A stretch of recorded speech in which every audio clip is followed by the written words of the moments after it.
యువకులలో అత్యంత వినాశకరమైన పాపం.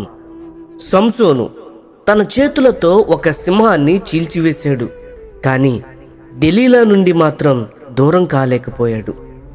ఆమె మళ్ళీ అతన్ని మోసం చేసినా అతను మళ్ళీ ఆమె దగ్గరకు వెళ్ళాడు.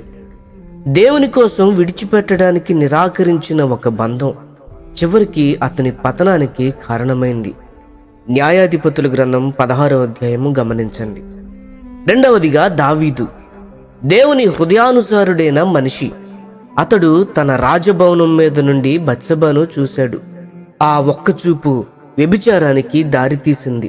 ఆ తరువాత ఆమె భర్త ఊరియా హత్యను దాచిపెట్టే కుట్ర, అరికట్టని ఒక్క కోరిక ఒక నిర్దోషి ప్రాణాన్ని బలి తీసుకుంది. 2 సమూయేలు 11వ అధ్యాయం గమనించండి. మూడవదిగా సొలొమోను. పాత నిబంధనలో ఏ మనిషికి లేనంత జ్ఞానాన్ని దేవుడు అతనికి ఇచ్చాడు, కానీ దానిని ఉపయోగించి అతను 700 మంది భార్యలను 300 మంది ఉపపత్నులను సమకూర్చుకున్నాడు.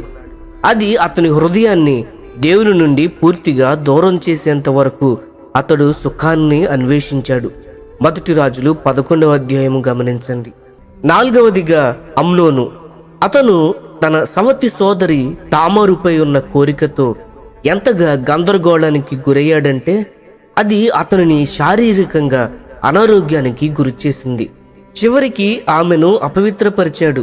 కానీ ఆ తర్వాత కూడా ప్రేమ ముసుగులో ఉన్న కామం ఎల్లప్పుడూ ఆ తర్వాత తన నిజ స్వరూపాన్ని చూపిస్తుంది. 2 సమూయేలు 13వ అధ్యాయం గమనించండి.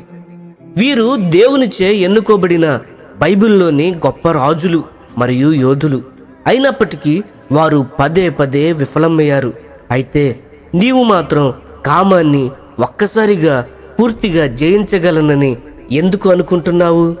నీ శక్తితో కాదు, క్రీస్తుకు మరింత దగ్గరవుతూ జీవించాలి.